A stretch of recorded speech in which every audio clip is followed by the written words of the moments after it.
Okay, thanks very much for the questions. There were a number of questions basically on the same subject, and that was, what do you do when you have parents that are just not very honourable or have even abused? So there were a number of questions on that. What do I do with parents that have abused me physically, emotionally? And the answer to that is you've got to work that out.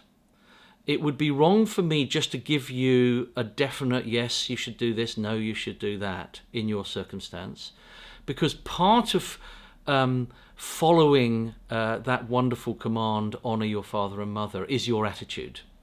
So you've got to work on your attitude first. Now, of course, some who have questioned about parents and have told me what their parents have done, I think it's right to say that those people, because of some of the violent things that they've done to their children, have become non-parents.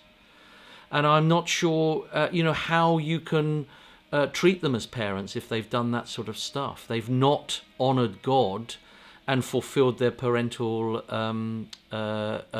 life,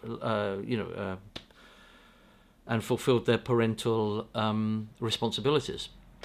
So, you've got to think that through. Now, part of what I was saying under that commandment is that you are to grow up, and you are to grow up loving God and seeing that God is your father, your real father.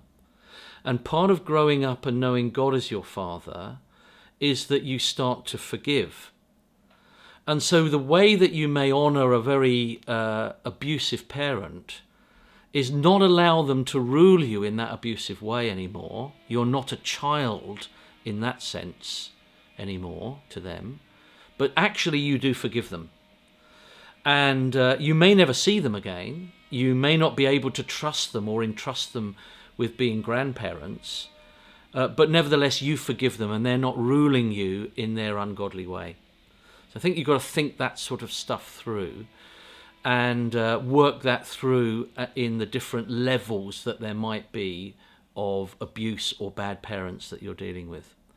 Some of it is you've got to treat them with a slightly distant hand, because when they come into your life, they start doing their wrong parenting, if you like, and you've got to sort of grow up and work that through. It's a difficult question, that, but get your attitude right, see God is your father first, and then work from the basis of forgiveness.